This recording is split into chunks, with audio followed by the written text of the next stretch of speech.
Good morning, everyone, and welcome to my Sunshine Academy. As I told you before, yesterday I am already talking about outbreak of revolution. That means French Revolution. So there I am talking about the first estate, second estate, and third estate. So and 14 July Bastille Forts was destroyed. तो इतनी तक तो हम लोगों को पता है। तो ये एक ब्रीफ था। इसके बाद हम जिसके बारे में बात करेंगे, उसके बाद जो यहाँ पर जो कानून और जो लॉ शुरू हुआ है, जो सिस्टम बदल गया, तो उससे क्या हुआ, दैट इज़ सिस्टम को यहाँ पर 3 वे में डिवाइड किया गया है। एक तो है जुडिशियरी, दूसरा है लेजिस्लेटिव एंड एग्जीक्यूटिव, एंड तीसरा है legislature. Executive means king national assembly को कॉल किया। नेशनल असेंबली में ये एग्जीक्यूटिव में मिनिस्टर भी आ जाते हैं। और जो आम जनता है, जुडिशियरी में जैसे आते हैं जज, आम जो जनता है, जो सिटीज़न है, उसको यहाँ पे 2 types, they are divided into 2 types, like active citizen and passive citizen, but they both have to right to vote and they vote for election in national assembly.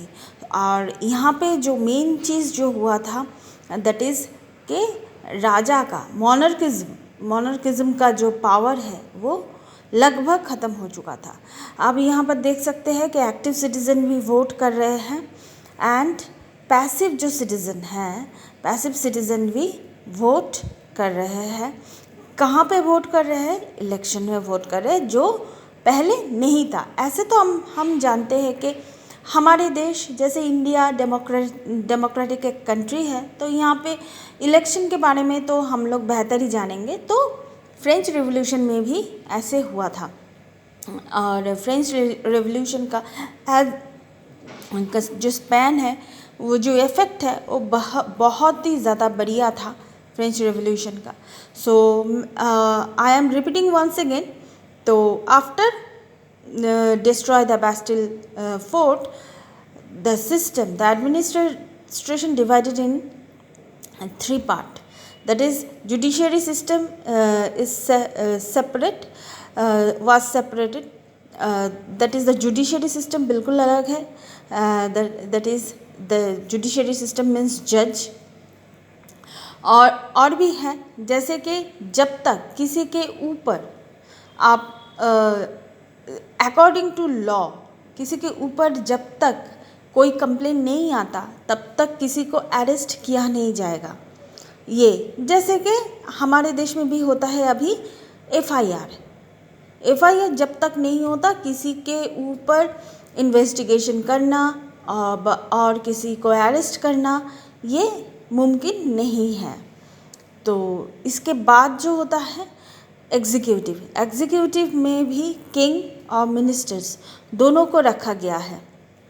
यहाँ पर बहुत सारे डिपार्टमेंट में मिनिस्टर्स भी नियुक्त किया गया था। और किंग ने किसको कॉल किया?